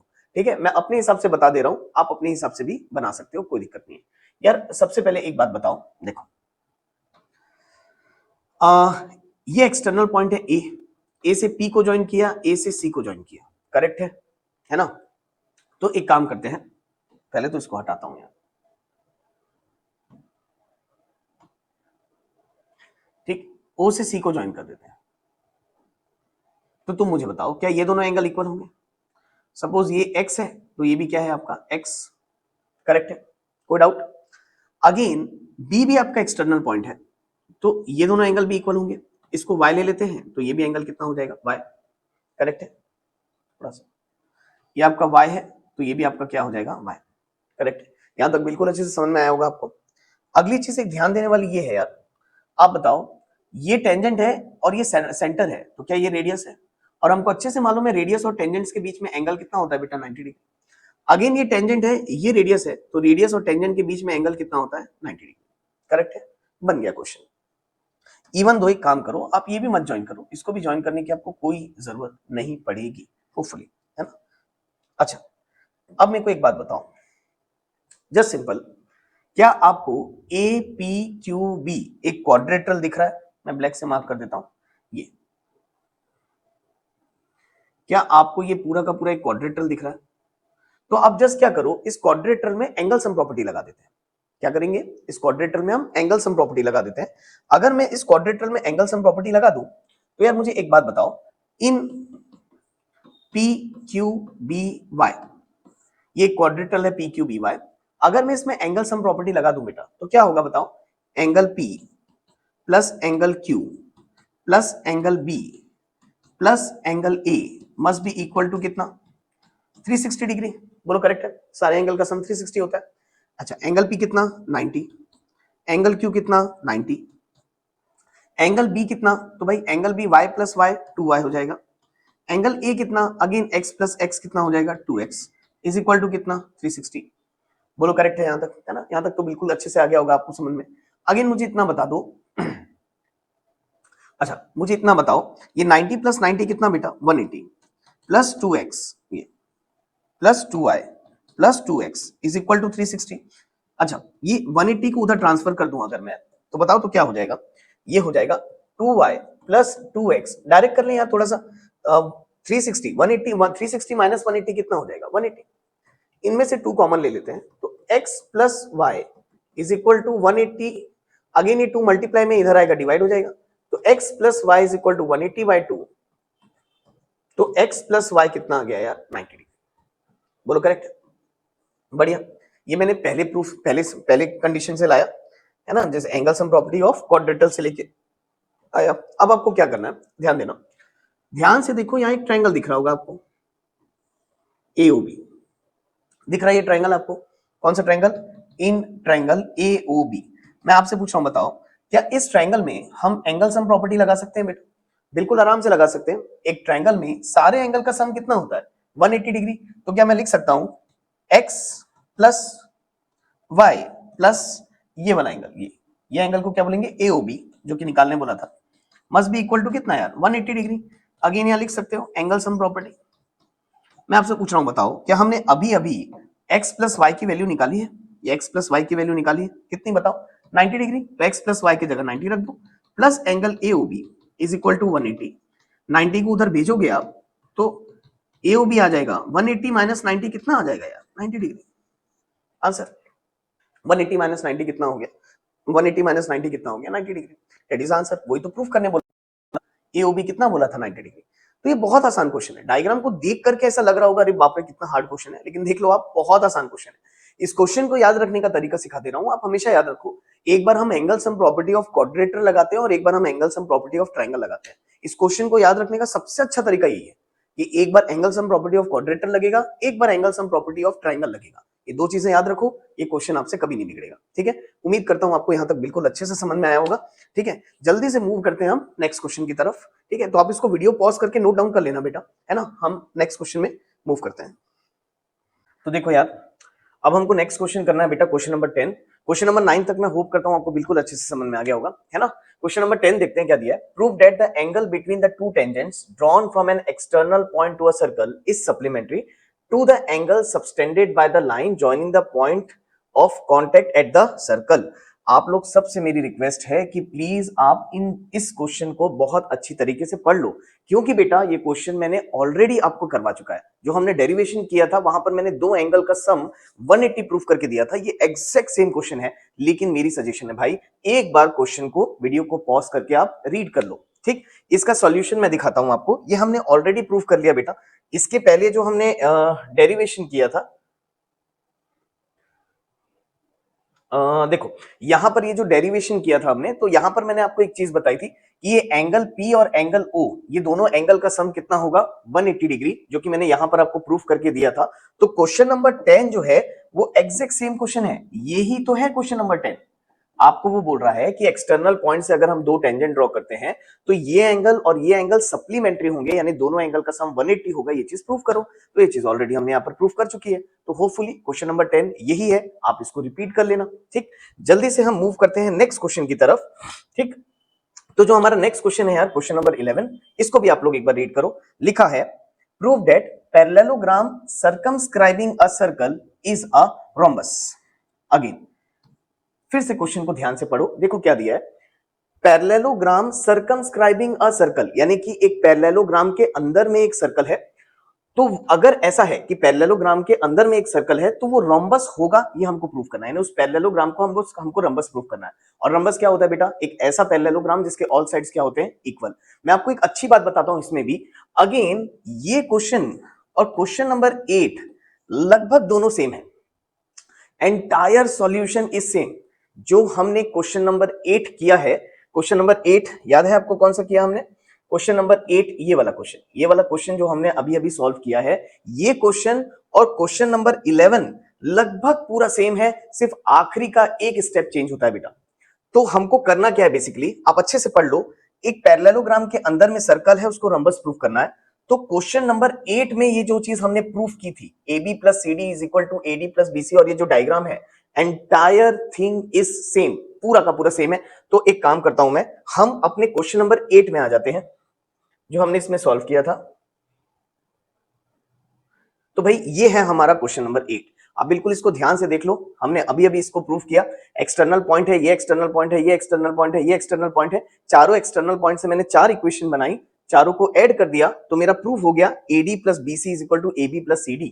सेम सेम क्वेश्चन नंबर 11 के लिए बेटा, सेम डायग्राम पूरा सेम है, आपको सेम डायग्राम बना लेना है। आप पैरेललोग्राम बोला है, आप इसको थोड़ा सा सीधा भी बना सकते हो, कोई दिक्कत नहीं है। सेम डायग्राम, सेम सॉल्यूशन, यहां तक पूरा सेम करना है आपको। एवरीथिंग इज सेम, कुछ अंतर नहीं है। लास्ट की सिर्फ 2 लाइन में चेंज होगा।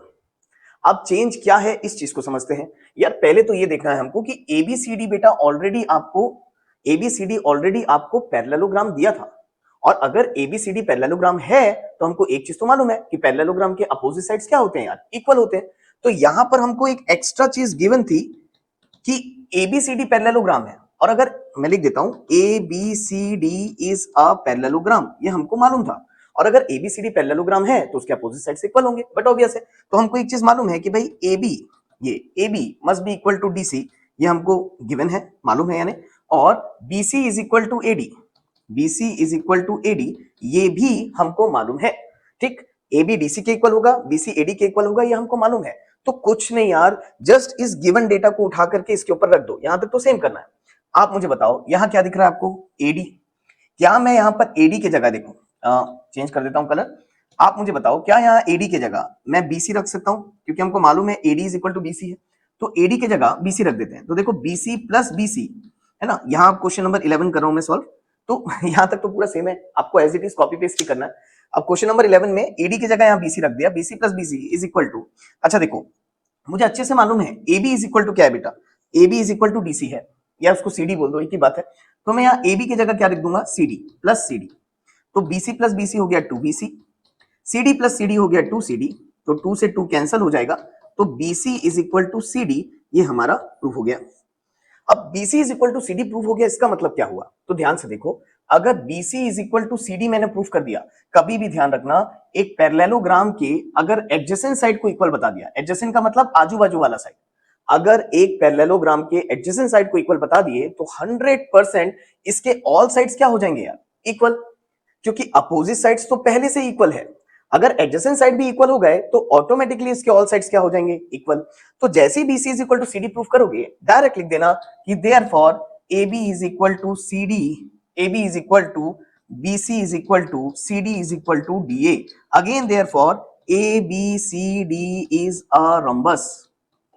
क्या लिख दोगे? ABCD is a rhombus, as simple as that.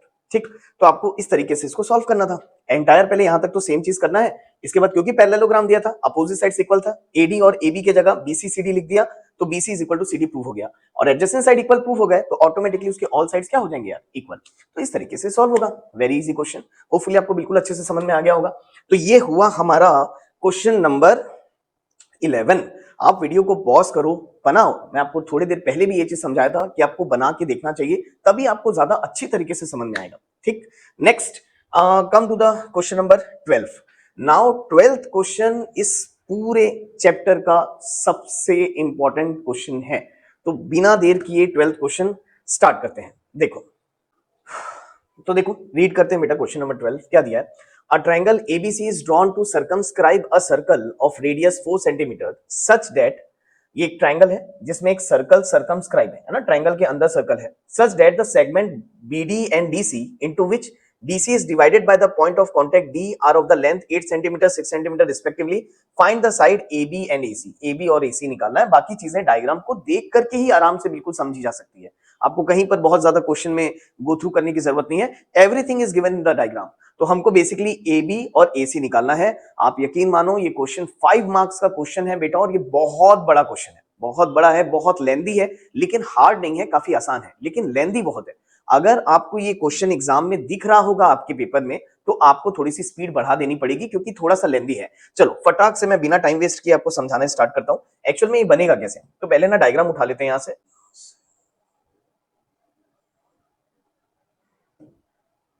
ठीक, तो ये हमारा डायग्राम आ गया।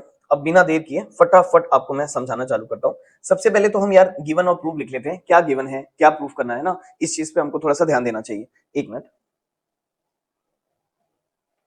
अच्छा चलो देखो, सबसे पहले तो यार हमको यहाँ पर एक सर्कल सर्कमस्क्राइब किया हुआ है। मैं बस आपके लिए टू फाइंड लिख देता हूं बेटा, क्वेश्चन ऑलरेडी बड़ा है। हमको निकालना क्या है इस क्वेश्चन में, तो ए बी और ए सी हमको निकालना है। We have to find A B and A C, ये हमको निकालना है।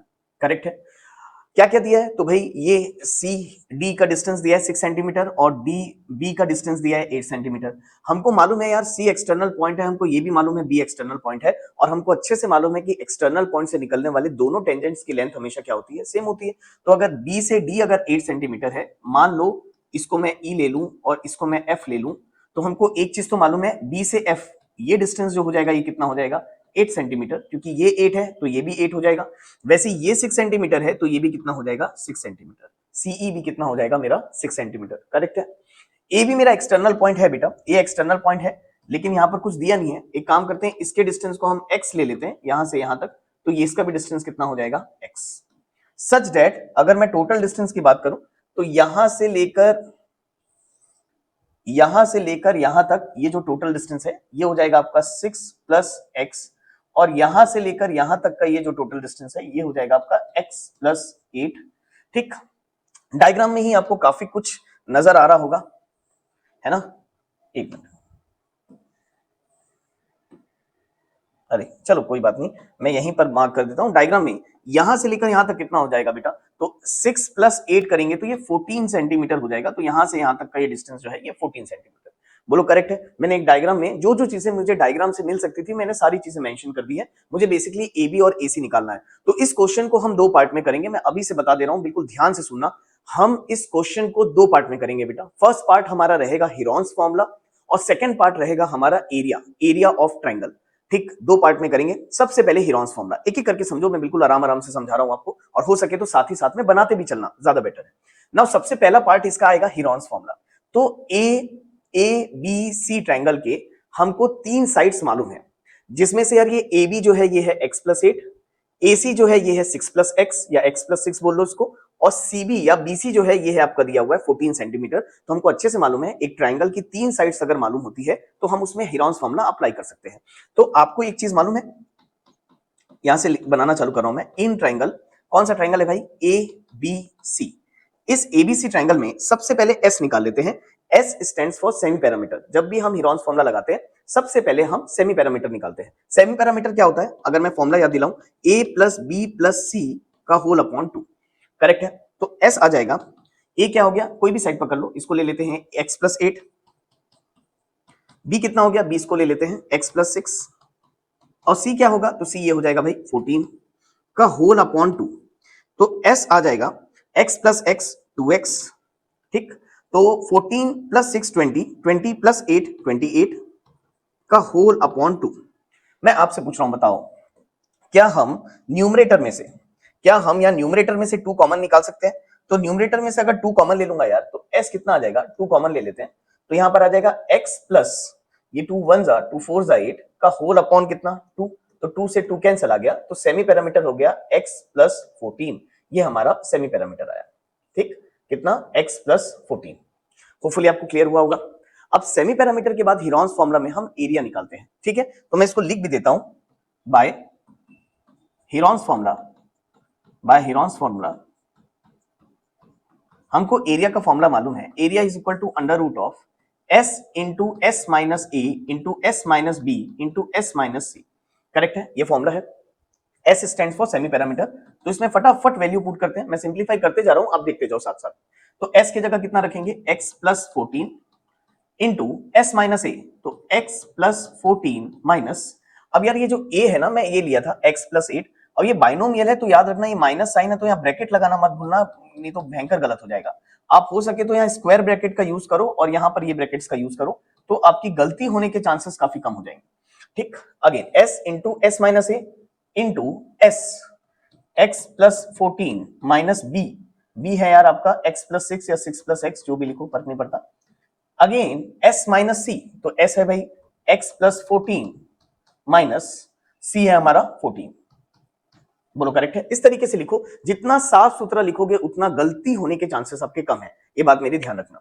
तो ये एरिया आ जाएगा अंडर रूट ऑफ, तो ये हो गया आपका x प्लस 14, अगेन तो ये हो जाएगा x प्लस 14, मैं ब्रैकेट ओपन करता हूं, ये हो जाएगा minus x minus plus minus 8, again x plus 14 minus 6 minus plus minus x, ये हो जाएगा प्लस 14 माइनस 14। अब इसमें यार जो जो टर्म्स कैंसिल हो रहे हैं, कम से कम वो टर्म्स को हम कैंसिल करते हैं। देखो, plus x minus x cancel out, plus x minus x cancel out, plus 14 minus 14 cancel out, इससे काफी छोटा हो जाएगा इक्वेशन। अब जो बच गया उसको लिख देते हैं, area is equal to under root of, बताओ ये क्या हुआ, ये हो गया x प्लस 14 इंटू 14 माइनस 8 कितना हो जाएगा यार, तो 10 में से 8 गया 2 6, करेक्ट है। 14 माइनस 6 कितना हो जाएगा, तो ये 8, और यहां पर बचा क्या x, करेक्ट है। यहां तक तो कोई डाउट नहीं होगा, आई थिंक सो बिल्कुल अच्छे से समझ में आना चाहिए। ठीक, अब a इज इक्वल टू क्या हो जाएगा बताओ, तो ये हो जाएगा अंडर रूट ऑफ 6 8 जा, तो भाई कितना हो जाएगा 6 8 जा 48, तो 48x times of x plus 14। इसको ऐसे ही रहने देना बेटा, बिल्कुल अंदर मल्टीप्लाई करने की जरूरत नहीं है, बिल्कुल नहीं करना ही नहीं, इसको जैसा है वैसा निकाल के छोड़ देना। ये आपका आया area bye Heron's formula, very important. ये इस क्वेश्चन का फर्स्ट पार्ट अभी हमारा कंप्लीट हुआ है, यानी इस क्वेश्चन का अभी हमारा फर्स्ट पार्ट कंप्लीट हुआ है। अब हम इस क्वेश्चन के सेकंड पार्ट की तरफ मूव करेंगे। अब यहां तक समझ में आ जाने के बाद अब प्लीज इस सेकंड पार्ट की तरफ थोड़ा सा ध्यान दोगे सब के सब। ठीक, अब देखो सेकंड करने के लिए क्या करेंगे ना, पहले सी से ओ को ज्वाइन करो, ओ से बी को ज्वाइन करो, और ए से ओ को ज्वाइन करो, कुछ इस तरीके से। अब बोलोगे मैंने ज्वाइन क्यों किया, मैंने ज्वाइन इसलिए किया ताकि मैं ये एंटायर ट्रायंगल को 3 पार्ट में डिवाइड कर सकूं। एक पार्ट है सी ओ बी, एक पार्ट ये है, एक पार्ट ये है ए ओ बी, और थर्ड पार्ट ये है सी ओ ए या ए ओ सी। तो ये 3 पार्ट में मैंने अपने ट्रायंगल को डिवाइड किया। अब ये तीनों पार्ट का एरिया मैं अलग अलग निकालूंगा, यानी कि समझो प्लीज, सबसे पहले ट्रायंगल पे आपको पूरा फोकस कर देता हूं, सब समझ में आ जाएगा। ये है मेरा पहला ट्रायंगल, बताओ कौन सा, COB, करेक्ट है। ये सेंटर है तो ये रेडियस है, और हमको अच्छे से मालूम है रेडियस और टेंजेंट के बीच में एंगल कितना होता है, 90 डिग्री। तो भाई अगर ये मेरा ट्रायंगल है और ट्रायंगल का बेस अगर मेरा 14 सेंटीमीटर है, तो क्या ये ट्रायंगल की हाइट हो जाएगी, बोलो करेक्ट है। और अगर क्वेश्चन को आप ध्यान से पढ़ोगे तो क्वेश्चन में रेडियस दिया होगा बेटा, क्वेश्चन में आपको दिया, देखो रेडियस 4 सेंटीमीटर, क्वेश्चन में रेडियस हमको दिए रखा है, ठीक है, दिया ही होगा, बिना उसके तो बनेगा ही नहीं। तो रेडियस हमको दिया है कितना, 4 सेंटीमीटर। इसका मतलब ये हुआ कि इस ट्रायंगल का बेस भी मुझे मालूम है और हाइट भी मुझे मालूम है, तो मैं इस ट्रायंगल का एरिया निकाल सकता हूं। अब देखो यहां से आपका पार्ट 2 है, ऐसा समझ लो, इस क्वेश्चन का पार्ट 2, ये पूरा पार्ट 1 कंप्लीट हुआ, ये पार्ट 2 चालू हो रहा है। अब कौन सा ट्रायंगल ले रहा हूं मैं, यहां ध्यान देना, हम यहां ट्रायंगल ले रहे हैं यार, तो इन ट्रायंगल COB, तो COB ट्रायंगल ले रहा हूं मैं, और निकाल रहा हूं, तो इसको ऐसे लिख दूंगा, area of triangle COB is equal to, है ना। एक काम करते हैं, ये इन ट्रायंगल नहीं लिखते यार, नहीं तो फिर सब जगह लिखना पड़ेगा, ऑलरेडी बड़ा है बेचारा और बड़ा हो जाएगा। तो एरिया ऑफ ट्रायंगल COB ये होगा हाफ इंटू, आप बताओगे इस ट्रायंगल का बेस कितना बेटा, तो इस ट्रायंगल का ये जो बेस जाएगा 14 इंटू हाइट कितना हो जाएगा, तो हाइट हो जाएगा 4, तो 2 1 जा 2 2 जा 4, तो एरिया ऑफ ट्रायंगल COB ये हो जाएगा 14 इंटू 2 28, ये आपका एरिया ऑफ ट्रायंगल COB आ गया। होपफुली आपको बिल्कुल अच्छी तरीके से यहां तक समझ में आया होगा।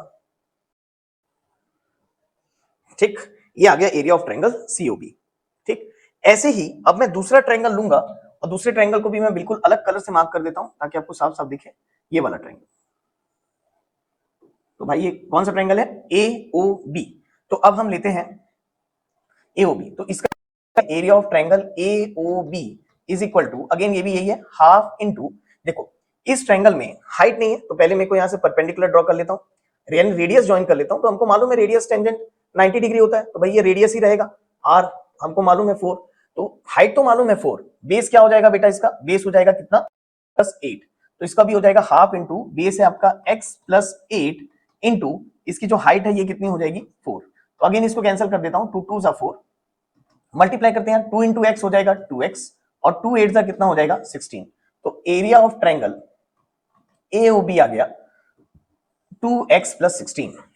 अरे क्लियर है, यानी देख के डरने की जरूरत नहीं है यार, इतना हार्ड नहीं है क्वेश्चन, क्वेश्चन आसान है, थोड़ा सा लेंथी दिख जरूर रहा होगा लेकिन इजी है, और अच्छी बात बताता हूं बोर्ड में कई बार पूछा हुआ है, ऐसा मत सोचना कि बड़ा है तो बोर्ड्स में आएगा नहीं, अरे बहुत बार आया है, आपके मिड टर्म में भी टकरा सकता है। अच्छा देखो दूसरा तीसरा ट्रायंगल कौन सा लेंगे, तीसरा ट्रायंगल ये वाला लेंगे, अब तो समझ में आ गया होगा तीसरा ट्रायंगल कौन सा लेना है, AOC, इसको भी ज्वाइन कर देंगे, तो ये हाइट हो गया, हाइट रेडियस है वो जो कि मालूम है 4, तो अगेन यहां निकाल लेता हूं मैं एरिया ऑफ ट्रायंगल AOC निकाल लेते हैं, AOC ये भी हो जाएगा हाफ इंटू बेस है बेटा कितना x + 6 या 6 + x जो भी मान लो, इंटू आपका हाइट है कितना 4, हाइट है 4, तो 2 2 जा 4, ठीक है, तो area of triangle AOC is equal to 2 6 जा हो गया 12, 2 इंटू एक्स हो गया 2x, तो भाई ये आ गया आपका area of triangle AOC।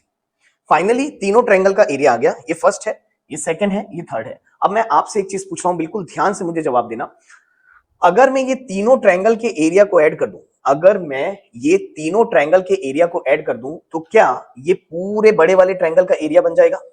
Of course अगर हम तीनों ट्रायंगल के एरिया को ऐड कर दें तो हमारा बड़ा वाला ट्रायंगल बन जाएगा। सपोज करो इसका एरिया अगर A1 है, इसका एरिया अगर A2 है और इसका एरिया अगर A3 है, तो मेरे को बड़े वाले ट्रायंगल का अगर एरिया निकालना है, यानी कि अगर मुझे निकालना है therefore area of triangle ABC अगर मुझे निकालना है तो it is nothing but A1 + A2 + A3, correct है, प्लस कर देते हैं तीनों को, तो बताओ क्या हो जाएगा, area of triangle ABC is equal to, बताओ व्हाट इज A1 बेटा, A1 आया हमारा 28 है ना, A1 आया यहां पर 28 प्लस A2 कितना है, इट इज 2x + 16, और A3 कितना है, A3 भी यही है, ये 12 + 2x, फटाफट ऐड करते हैं सबको, बताओ क्या हो जाएगा, area of triangle ABC is equal to, भाई तो पहले तो x वाला कर लेते हैं, 2x + 2x ये हो गया 4x प्लस, अब ये इसको ऐड कर लेते हैं, तो 16 + 12 ये हो गया 28, और 28 + 28 तो 8 8 16, 1 2 2 4 and 1 5 56,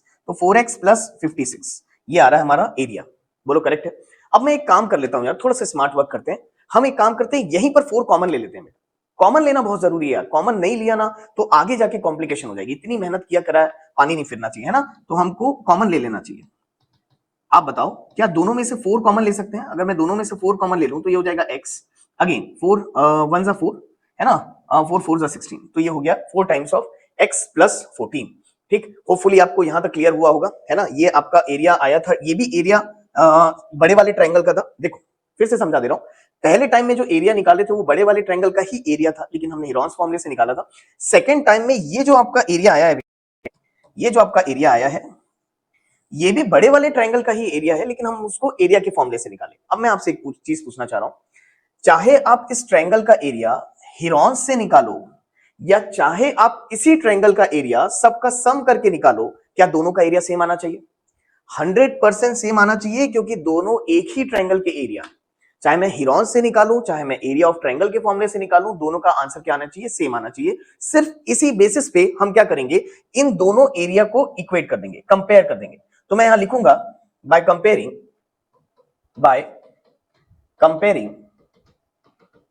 बोथ द एरियाज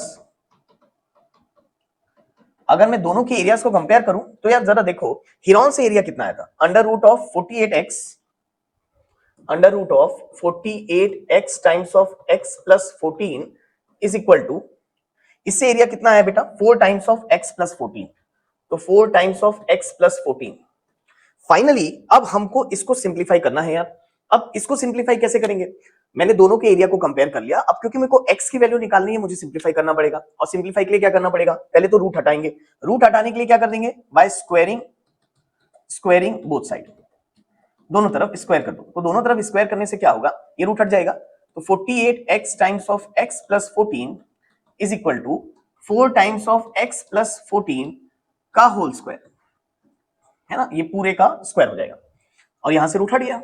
तो ज्यादा सिंप्लीफाई ये डिस्ट्रीब्यूट वगैरह मत करना, देखना बिल्कुल प्यार प्यार से कैलकुलेशन करेंगे यार, है ना, ज्यादा कॉम्प्लिकेटेड करोगे तो खुद ही फंस जाओगे, एकदम आसान वे में करेंगे। 4 का स्क्वायर कितना, 16, x प्लस 14 का होल स्क्वायर हो जाएगा, ये करेक्ट है। अब मैं आपसे पूछ रहा हूं, मुझे जल्दी से बताओ, क्या ये 16 और ये 48 कट सकता है, बिल्कुल कट सकता है, 3 के टेबल में जाता है, 16 1 जा 16, 3 जा 48, तो यहीं काट दिया डायरेक्ट।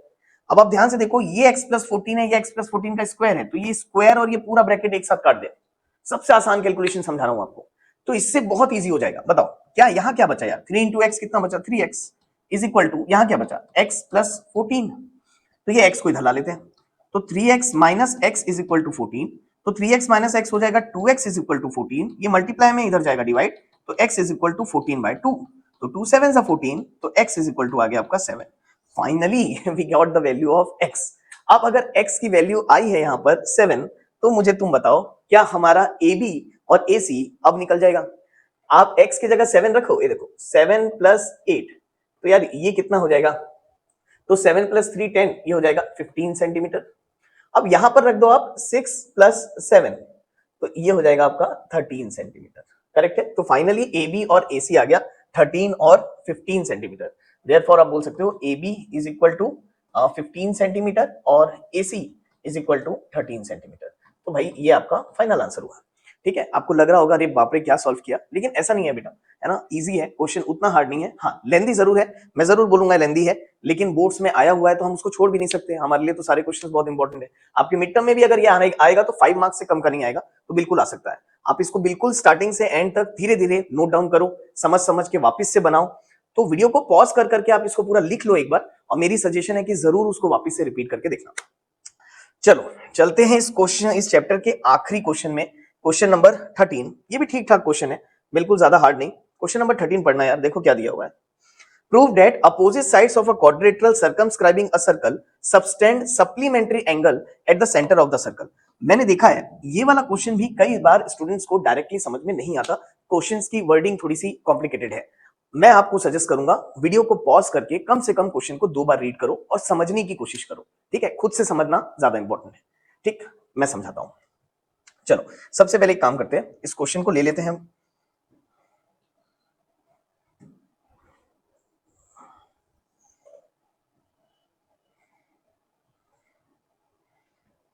एक मिनट एक मिनट एक मिनट।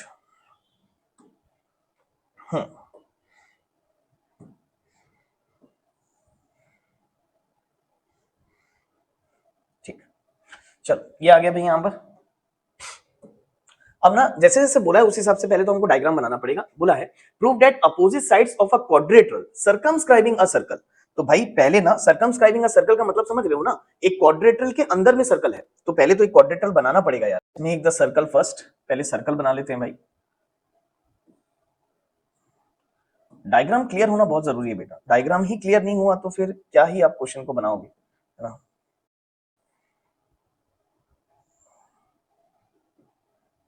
ये कुछ इस तरीके का डायग्राम है, अगर आप देख पा रहे होगे तो ये बिल्कुल ऐसा डायग्राम है। एक सर्कल है जो क्वाड्रेटरल के अंदर है ना। एक मिनट,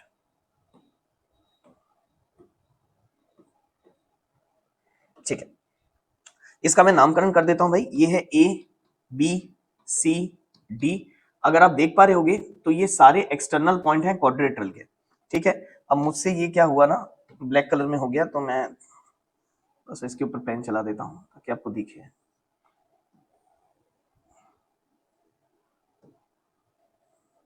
तो भाई ये देखो, ये एबीसीडी क्वाड्रेटर हो गया, उसके अंदर सर्कल बना हुआ है, करेक्ट है बेटा। अब क्या बोल रहा है देखो, opposite sides of a क्वाड्रेटर circumscribing a circle subtend supplementary angle at the centre. तो एक क्वाड्रेटर के जो अपोजिट साइड्स हैं, तो भाई ये देखो, एक side opposite side A B है और एक डीसी है, तो इसका अपोजिट साइड सेंटर से सप्लीमेंट्री एंगल बना रहा है, ये हमको प्रूफ करना है। बोला सप्लीमेंट्री एंगल, तो देखो ये डीसी साइड था, इसमें डी से सेंटर ओ को ज्वाइन किया, सी से ओ को ज्वाइन किया, वैसे ए से ओ को ज्वाइन करेंगे और बी से ओ को ज्वाइन करेंगे। तो बेसिकली हमको ये बोल रहा है कि अपोजिट साइड सेंटर से सप्लीमेंट्री एंगल बना रहे हैं, यानी ये दोनों एंगल का सम हमको 180 डिग्री प्रूफ करना है। अगर आपको नहीं समझ में आया तो क्वेश्चन को अब रीड करके देखो, अब बिल्कुल क्लियर हो जाएगा। आपके क्वाड्रेटरल के अपोजिट साइड सेंटर से सप्लीमेंट्री एंगल बना रहे हैं, यानी ये दोनों एंगल का सम हमको क्या प्रूफ करना है, 180 डिग्री। तो इस क्वेश्चन में बेसिकली प्रूफ करना है, we have to proof angle DOC plus angle AOB is equal to 180 degree. ये हमको प्रूफ करना है। होपफुली बिल्कुल क्लियर हो गया यहां तक आपको, ये चीज हमको प्रूफ करनी है। ठीक, कैसे करेंगे, हो जाएगा भाई, कोई बड़ी बात नहीं है, आप लोग बस आराम से सामने देखते जाओ। इसमें खूब सारा कंस्ट्रक्शन करने वाला हूं मैं। ठीक, अब देखो, पहले तो इसको ज्वाइन कर देंगे, फिर इसको ज्वाइन कर देंगे, फिर इसको ज्वाइन कर देंगे और फिर इसको ज्वाइन कर देंगे। क्यों करे, किस लिए करे, सब समझ में आ जाएगा।